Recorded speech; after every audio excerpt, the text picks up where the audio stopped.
Don't just live for tomorrow, or just live in yesterday. Just be glad for all you have that's in today.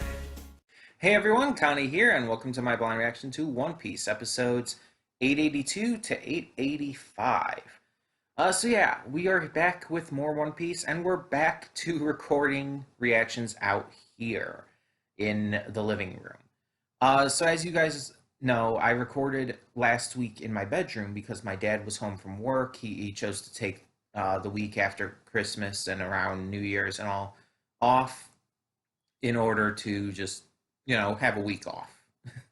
But he went back to work today, and so we are back to recording. And I thought, since we didn't get to One Piece last week, let's do it now. Because, recording in my bedroom, sitting on that hard chair in my room the entire time, it's like I didn't want to sit there for a 4-episode reaction. I just wanted to do one or two at a time at most. Maybe a couple short, small videos otherwise, and it still hurt my butt to sit on that chair. It's so uncomfortable. But all is back to normal, so all is good. So yeah, we are here with another One Piece reaction, and we're in the Reverie arc. We have passed Whole Cake Island, and we are in the Reverie. Which last time I was noting, is this gonna kind of be just all recap, because there's so much recap happening? And I was told in the comments, yeah, there's a lot of recap. And I count that as a spoiler, by the way. Just telling you guys for the future, I do consider that a spoiler, telling me yeah, there's a lot of recap in this arc. It does a lot of that. That you're telling me literally the content of what's happening in this arc. And even if it's oh, it's a lot of recap and stuff we've seen before, a lot of flashback stuff, which isn't new content or anything, it still spoils me to what's going to happen in the episodes. So please, just for the future, if I ever say that kind of thing in a reaction where it's oh, is this gonna be like that? Most of the time, I'm just talking to myself with that. I'll make sure you guys know when I'm talking, when I'm asking an actual question, when I want an answer to it. Please don't tell me what's going to happen. I want to remain as spoiler free as possible. But I do know that now, so we have to kind of move forward with that knowledge. So the only real plus side to this arc being flashback heavy is gonna be that I'm gonna be able to talk about certain things that you guys might not know my opinions and thoughts on, because I didn't react to One Piece at those times, and I haven't really made a lot of videos talking about every little thing and every little part and arc and whatnot. Even my top 10 arcs of One Piece video was just a kind of a clip show. So it's it was just showing clips from the arcs rather than telling you why I like those arcs. So yeah, I'll be able to talk about that more with these flashbacks. But there is still some new content sprinkled within. We have the royalty of the world coming together for the Reverie, and on top of that, we have the Revolutionary Army. My mind was blanking for some reason. The Revolutionary Army starting to make a move, which is big. That's a big deal. And we get to even meet these generals of the Revolutionary Army. I don't remember their names right now. But they're really interesting characters with some interesting and fascinating powers. I really like the girl character, and it's not just because she's the girl character of the generals.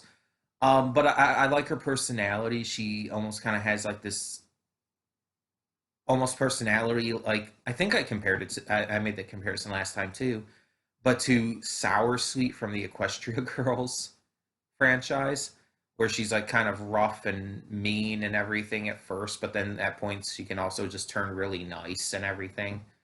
But her devil fruit power, like being able to rally people into action like that, is really damn cool, actually.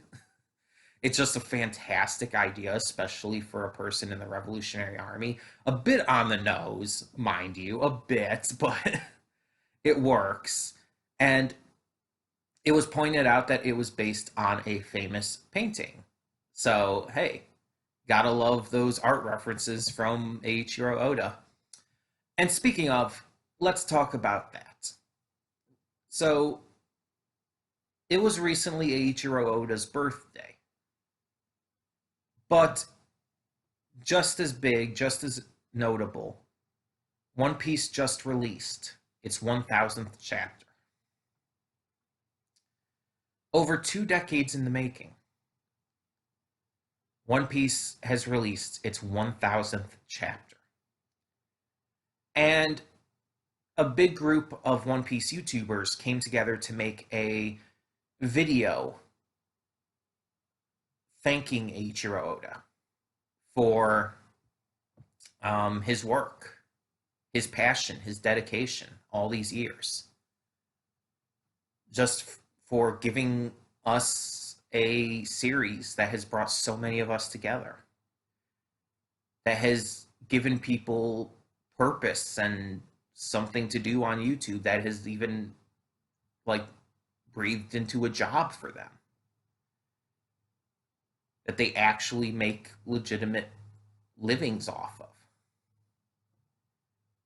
And even newer fans, like Totally Not Mark, made it into the video talking about their experiences. And it was from people all over the world.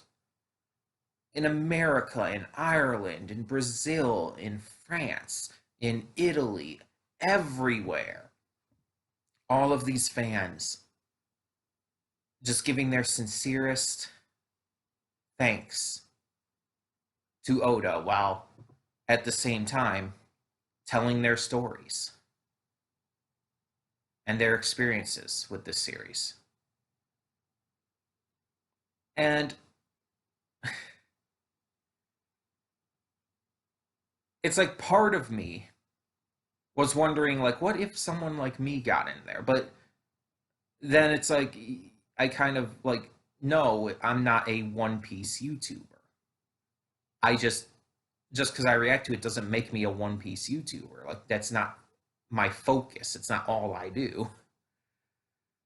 And but I still kind of wonder. So, real quick here, I'm going to try to keep this quick. I just want to tell you my experience, because I think I might have mentioned this briefly before, but I want to go more into detail. But I'm still going to try to keep this quick. I promise. Um. So real quick, just as a thanks to Eiichiro Oda for all these years, these decades of One Piece, and even though, according to him, there's only a few years left at this point, even though we probably won't reach chapter 2000, there's still so much good to come, and when it ends, it's more than likely going to have been one fucking hell of an adventure. So, here's my story. Growing up, I was never huge into anime because I grew up at a time where anime wasn't as big yet. There were certain shows, certain specific shows that were getting more headway, but overall, as a medium, it wasn't that huge. The only kind of things that you would like largely see people being a huge fan of would be the likes of Pokemon, Digimon, Dragon Ball Z, and Sailor Moon. Those four. There were some other niche ones out there that some people really liked, like Cardcaptor Sakura. but those were the notable ones that people liked. And a lot of people didn't even know they were from Japan. They just enjoyed the shows. So I ended up first seeing One Piece when the 4Kids dub came out. I had seen one of the previews for it on TV and I decided to check it out. And despite not realizing how fucking shitty that dub is at the time, I still got into it. I was young and it was new and it was exciting. The characters were exciting and I was really interested in it. I just got hooked in right away.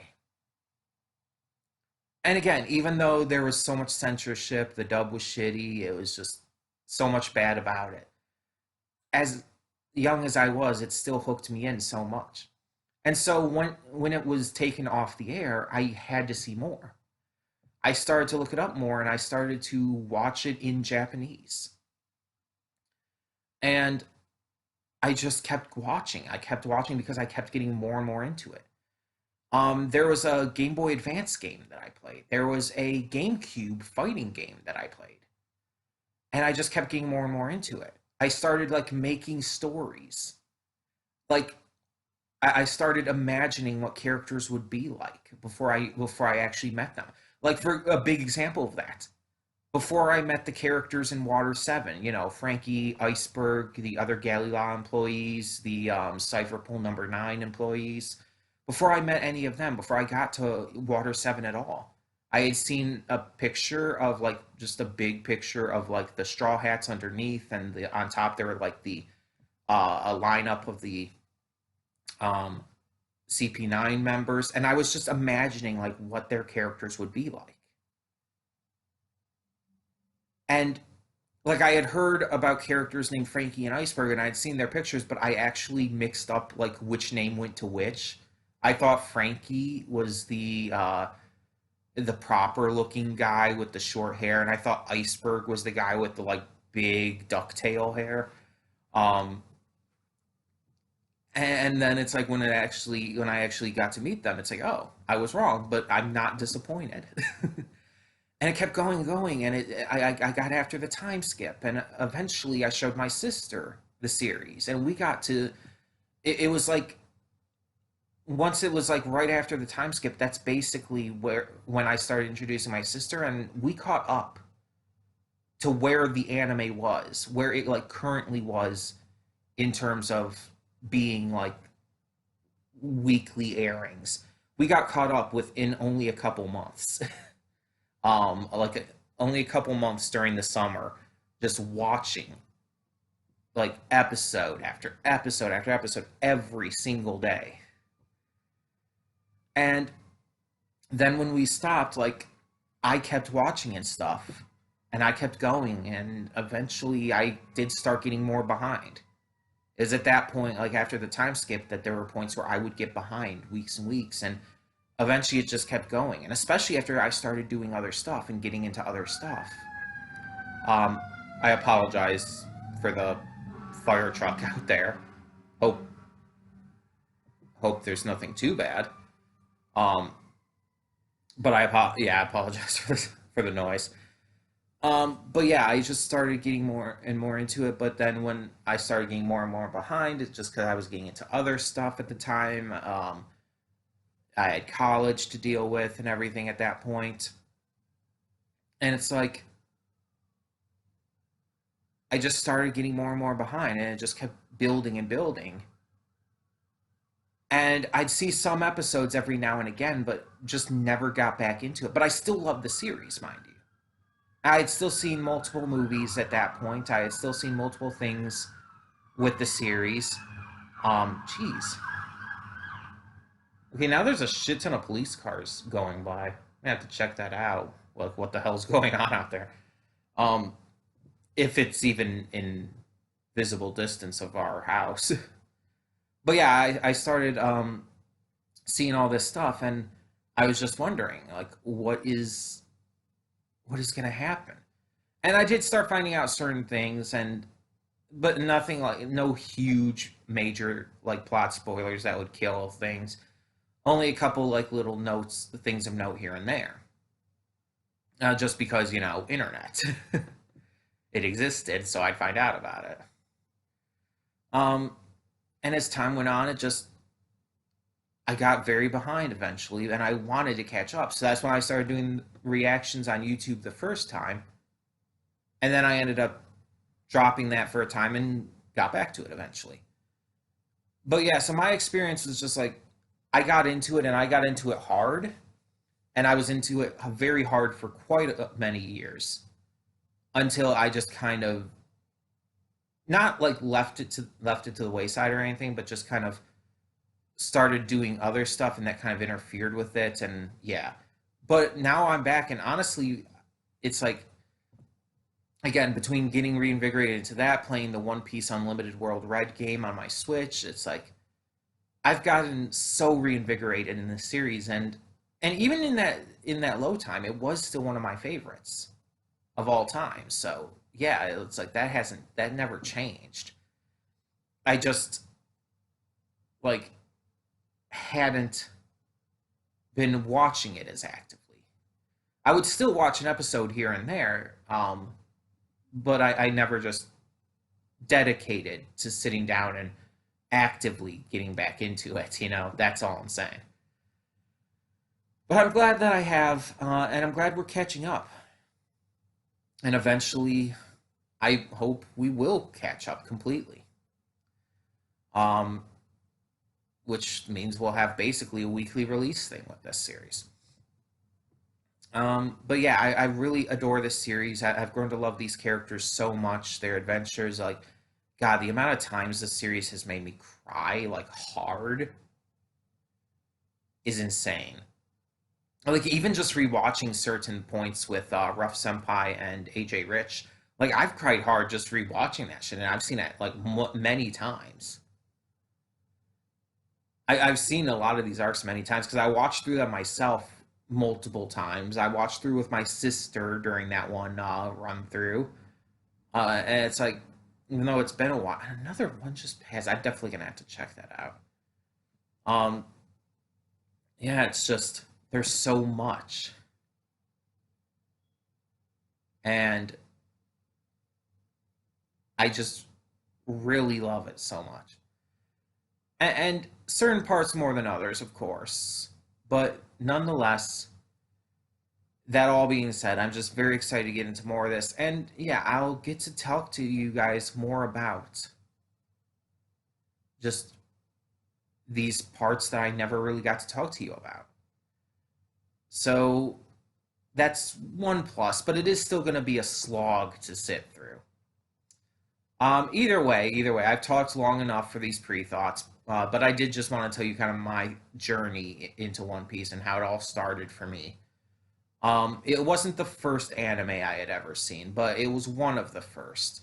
I had seen like Dragon Ball Z and Sailor Moon, and again Pokemon and Digimon, even Cardcaptor Sakura, prior to One Piece. But it was one of the first I saw, and still in my eyes one of my favorites.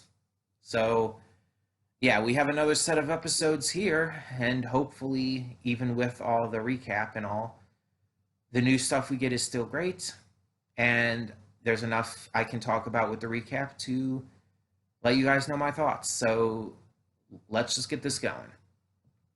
When the screen fades to black, pause this redirect and go to the description below. Follow the link to the reaction, and after you watch it, come back here to the redirect and resume play.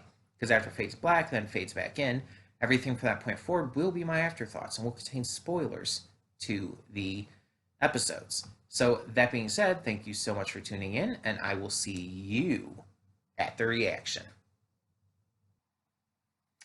And we are back, and we'll begin with spoilers in 3, 2, 1, now. So I think I actually enjoyed these ones more than the last ones. Like, outside of the last episodes introducing us to more members of the Revolutionary Army and all of that, which was fantastic, the last set of episodes, I don't know, maybe it was because I just like had just started the Reverie arc and was getting into all the flashbacks and stuff. I was kind of bored by it all, like just seeing all that stuff again, how a lot of the episodes were just stuff we've already seen. But maybe it's because in this one I kind of went into it not only knowing that, but also choosing to use the opportunity to discuss and talk about my thoughts on these past arcs and whatnot. I think that actually helped. So I'm really glad I chose to do that. I enjoyed these episodes a lot more, getting to see the certain characters again and getting to see their interactions. Just all of these characters who are so indebted to Luffy and everything, getting to interact with each other and everything, and just like basically fangirl over Luffy is amazing.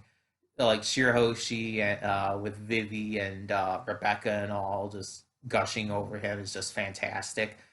I really didn't like expect to. For some reason, I just did not expect to see Dalton again, or Kureha really.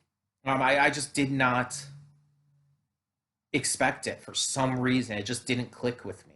But yeah, I mean, it makes sense because they did want him to become the next king there. Like that was that was a thing. Um, so yeah, and it makes sense. Dalton's like he was already technically a great leader, like with what we saw in the Drum Kingdom arc, with him kind of leading the people in Wapple's absence, and just despite Wapple, like he just made a great leader as it was, and everyone respected him. Everyone knew how much he cared for the kingdom and its people. So yeah, he was always a great choice, but I really did not expect to see Correa there. That was like even more so than Dalton. Like I'm not complaining. I love Correa. It was great getting to see her again. And I love that she got the chance to ask about Chopper. Like that was it's wonderful. Just I love it. And you see all these flashbacks to the different arcs from Alabasta to Drum Kingdom to just everything. It was just wonderful getting to see all that. We got some new stuff, of course, as well. Just getting to see everyone reaching Marishwa, getting to see Stelly, which better or for worse, I guess.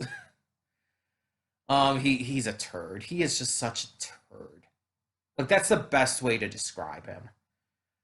Um, but then like, granted, you could say the same about Wapple, to be honest. But getting to see like the Revolutionary Army starting to put their plans into action, infiltrating and all. Um, but I want to talk quickly about that thing at the end of this last episode, the Straw Hat.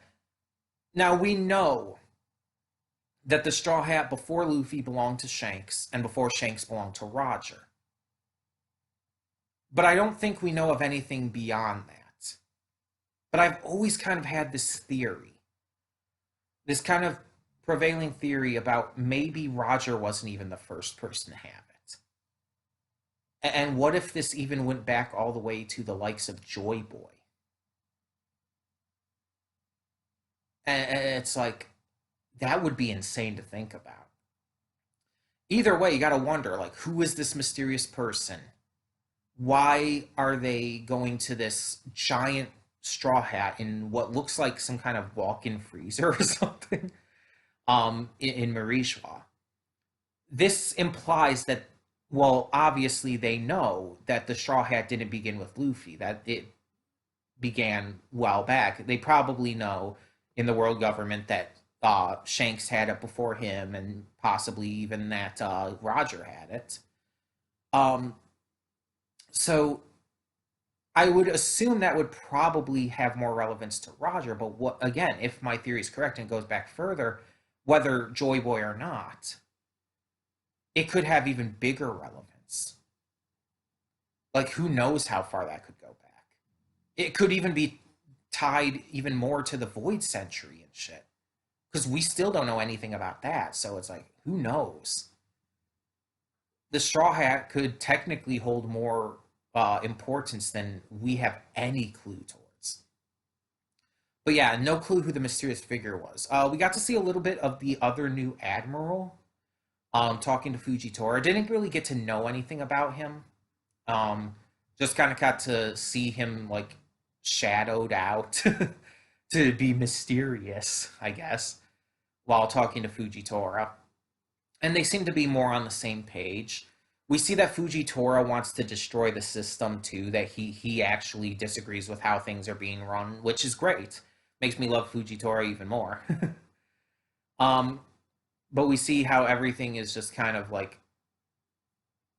coming together in a way in certain aspects with the Marines and the world government and the royals and all in this arc. Um, yeah, it's really fun and interesting just to see all of that. But we also get to see a little bit of the workings of Marie-Joie as well. They have this moving sidewalk, which at first you think is like, oh, it's automated. It's some kind of mechanical wonder. Nope, slaves.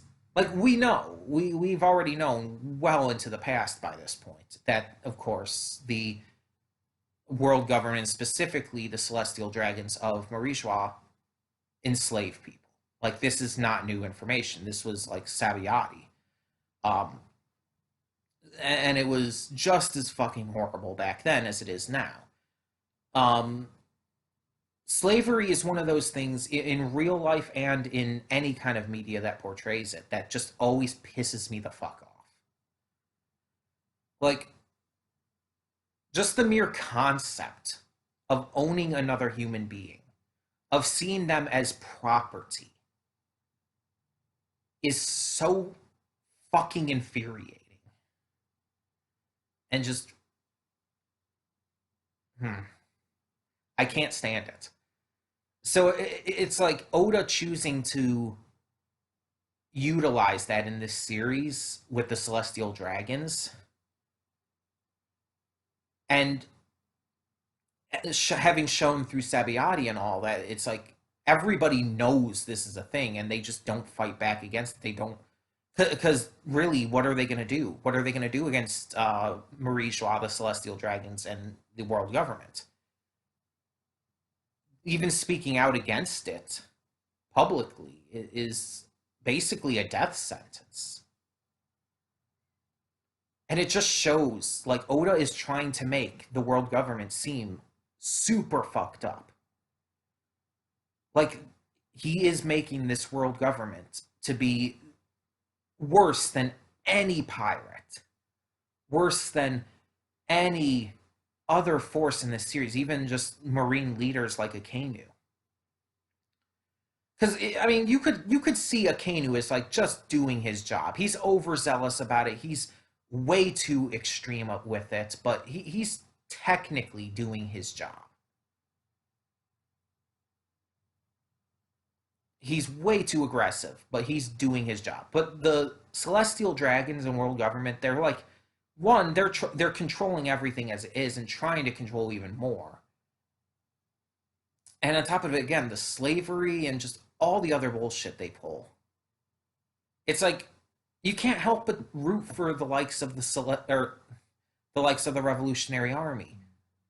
Like you want to see Dragon and Sabo and Koala and all of them just fuck their shit up. Like you almost kind of wonder, like, in the end, is Luffy and them going to have any big interaction with the world government outside of just interacting with the Marines and fighting against them? Or if that's going to be entirely on the Revolutionary Army. Or maybe some of the Straw Hats, like Robin, for example, are going to work with the Revolutionary Army to do it. Robin being the big example because she's already kind of worked with them temporarily. But yeah, it's just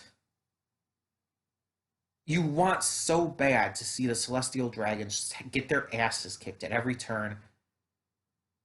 And it's like it takes a lot for me to hate someone to such a degree that I want to see them dead. Like in real life, it's almost impossible. I do not agree with the death penalty. I do not agree with uh, murdering anyone, no matter how terrible they are. I don't agree with any of that kind of shit. It's almost impossible for me to actually hate someone enough in real life to want to see them dead. In fiction like this in animation, video games, whatever, it's easier because I know it's fiction. I can separate fiction from reality. So with this, knowing that they're only fictional characters, it's much easier for me to acknowledge wanting someone dead. It's easier for me to kind of, I guess you could say, reconcile that with myself. And again, it doesn't affect my thoughts on it with real life and all that, but I'm okay with it more in fictional media. And the Celestial Dragons, it's like I want them fucking dead. Like we saw a brief glimpse of Saint Charles as an example, and oh my god, I fucking despise him. I mentioned it in the reaction. He is, without question, the one character in this series, above all others, that I despise to such a degree. I actively want to see him be killed. Like honestly, I would love to see that happen in this series. I don't know and don't necessarily think Oda's going to do that, but that would be kind of a dream come true, honestly, if that did happen. It's just he is one of those characters who I despise that much. Just seeing him, just hearing his voice, or just hearing his name be mentioned, just instantly pisses me off. It's a trigger for me for sure. It just pisses me off that bad.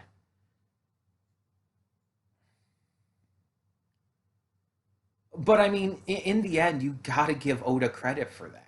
Just to make a character that fucking despisable, to make a character so absolutely atrociously horrible that it's just like you can't help but want them dead.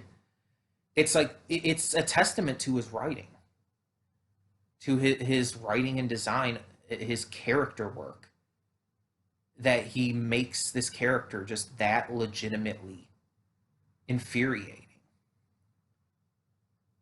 But at the same time, it's like while I despise him, I don't hate him as a character.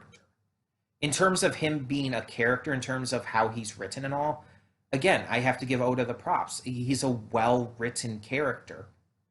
It's just he's well written in the way that he's well written as such a despisable character. He's well made.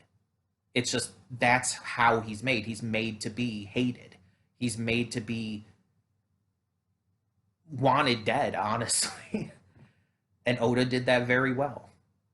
I like it. I honestly like it when a creator can make a character who is just so utterly, just inexcusably bad that you can't help but despise their very being.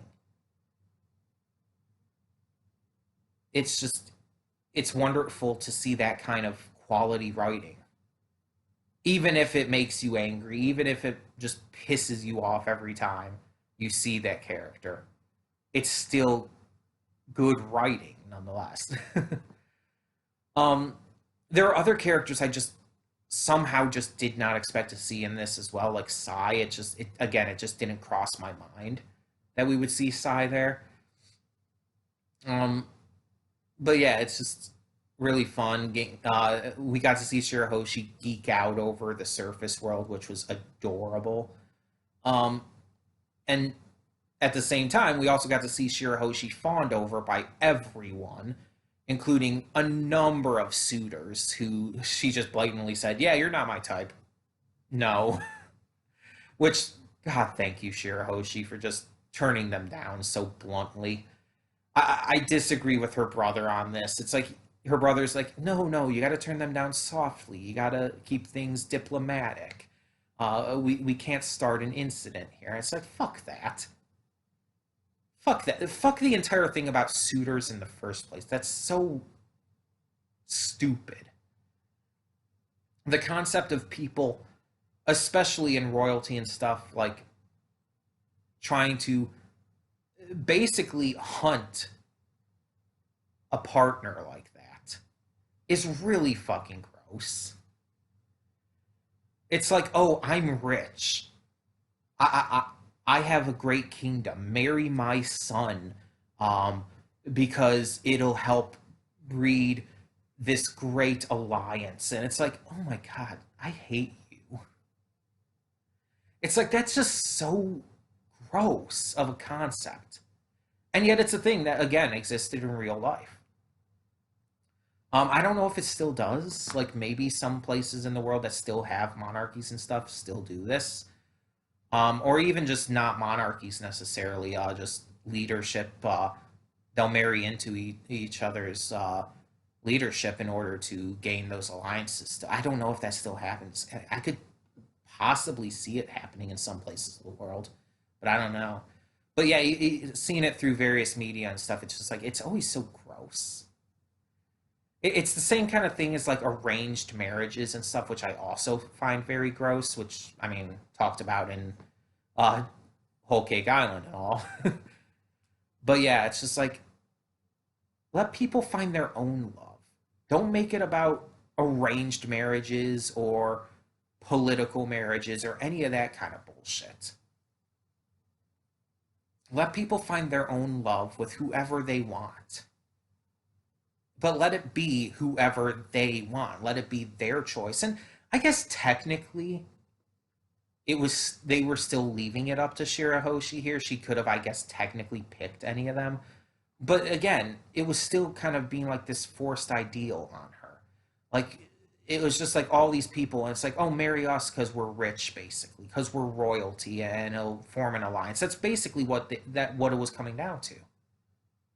Even if they didn't like outwardly say that, that's basically what was going on there. And these kings and queens and stuff were trying to set up their children with Shirahoshi, their sons and all, just for that sake too. And it's like, oh, please don't do that. My God. Luckily, she found some new friends with Vivi and Rebecca and all them, Dalton and Kureha, just to pal around with and to, I guess you could say, be protected in a way. To just have someone there for her and with her outside of just her family. But yeah, there's a lot of new stuff in these episodes too. But most of it so far has been set up. Like a lot of this stuff with the Reverie has just been like getting things like, oh yeah, everyone's on their way, or now everyone's arriving. It's like we haven't actually gotten to the Reverie itself yet, technically. Um, so that's really interesting to think about and to see kind of where that's going to go. Um, it's going to be really interesting to see the actual royalty, not just like having friendly conversation, but actually having their big discussions, especially if the Review Kingdom wants to come to the surface in any way, like Shirahoshi wants, and Neptune even said that, yeah, that's kind of the point of the Reverie to discuss things like that. It's like that's going to be interesting to see come into the discussion and all. Like that's what I'm waiting for with this, to see the royalty actually have this meeting. Because again, all we've had right now is just them kind of coming into Marijua. It's like it's all just been the build up. Because again, a lot of this has been recap. If we didn't have all this recap, honestly, honestly, we might be finishing a lot quicker. In fact, we would be finishing quicker, obviously, but I'm just saying we might have actually been able to get it done in like 6 to 10 episodes. All this recap is going to take up a lot more time. I don't even know how long the Reverie arc is. Let me check that real quick, because I actually don't know the actual like length of it off the top of my head. I'm actually kind of curious about that. Uh,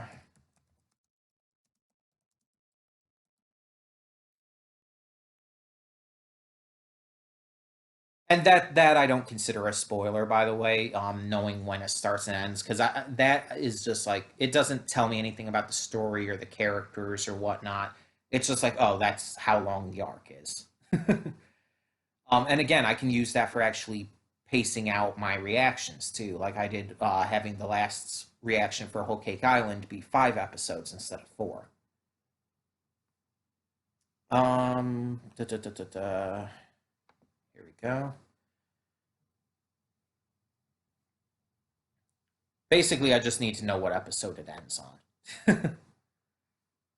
It's 12 episodes. Okay, so it probably would have been half as long, like 6 episodes, if not for all the constant callbacks and stuff. So it ends with episode 889. Oh, which actually makes it perfect. Next arc will actually, or next reaction will actually finish it off perfectly. Because next episode or next reaction will start with 886. So 886, 7, 8, 9, 4 episodes. So that's actually perfect. I mean, 12 episodes. Yeah, that's going to be 3 reactions at 4 episodes each. So yeah, that makes sense. Um, it's a much shorter arc than we've had lately. Even the smaller like setup arcs like Zoe have been much longer than this. But I guess maybe Oda like this was just kind of a small thing before Oda got into Wano and everything, which is going to be much bigger. um, and I am excited for that. Again, as I've stated, I know a couple things going forward into that, but again, out of context, and it's only a couple small things here and there. Um, but either way, yeah, I definitely enjoyed these episodes more than the last set. So hopefully it'll be the same going forward in the next set of 4 episodes. So next time we should get to the actual reverie and see the discussions with that. Maybe see a little more with the world government and the Marines, and get to maybe get a little more mysteries added in. Um, we'll see how it goes, and we'll end out the reverie most likely next week, and then go on to Wano after that. So tell me in the comments below what you thought of these 4 episodes of One Piece, and thank you so much for tuning in. For now, I'm Connie, and I'm signing off. See y'all next time.